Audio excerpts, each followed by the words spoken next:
Well, last night you may have felt an aftershock throughout the Salt Lake Valley and some of the other areas around it. A lot of people felt it. Joining us live this morning through a Zoom interview, we have Joe Dougherty with the Division of Emergency Management to let us know what's going on. Joe, good to have you.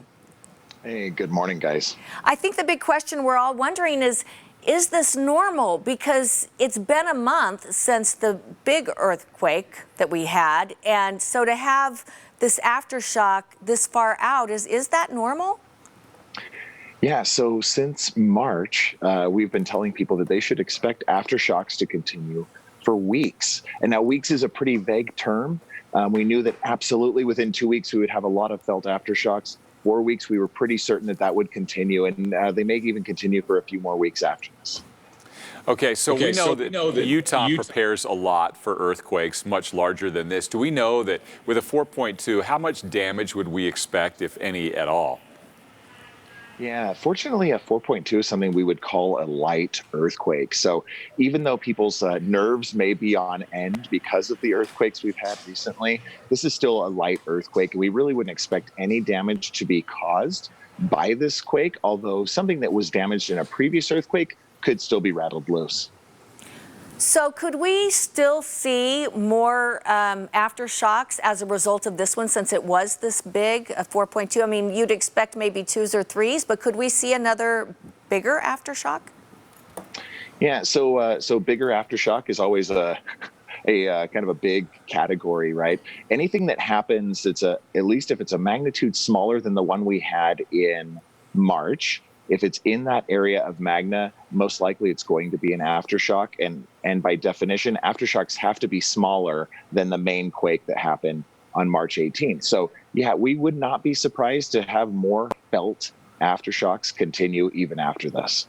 So I've read that we've had more than 1,000 aftershocks of this main quake.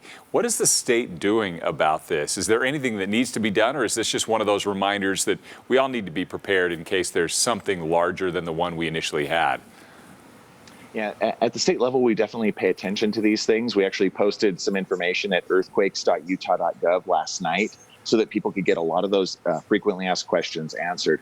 The other thing is tune in on Thursday, because we have the annual Great Utah Shakeout Earthquake Drill, which is a chance for everybody to practice what they should do in an earthquake. And what you should do is drop to the ground, take cover, and hold on, because the most likely thing that's going to injure someone are things falling on them, books or trophies or pictures or things like that. So it's really a time for people to practice what to do. And one other thing we should let people know is that most homes are not going to collapse. And so that's why we need to make sure that people get on the ground and get under something sturdy to protect themselves. There is a lot of anxiety, though, with COVID-19 and then these aftershocks, the quake. And I think part of the reason is both are invisible, unpredictable, and we don't know the severity. So how do you reassure people? The best thing that we tell people usually is that their time will have to pass, and as time passes, that feeling of anxiety will go away.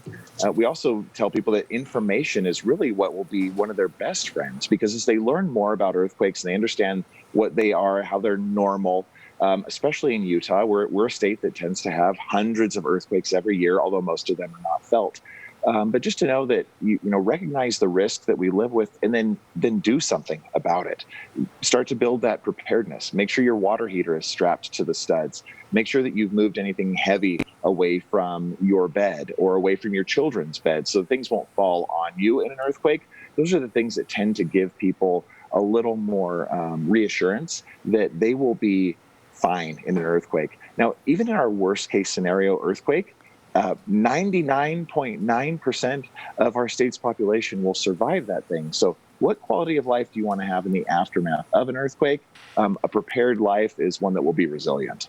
Oh, you just made me feel better. Yeah. You inadvertently also mentioned make sure that the trophies don't fall on you. So you're insinuating that you've achieved. I don't have to worry about the trophy thing. So we're okay at our house.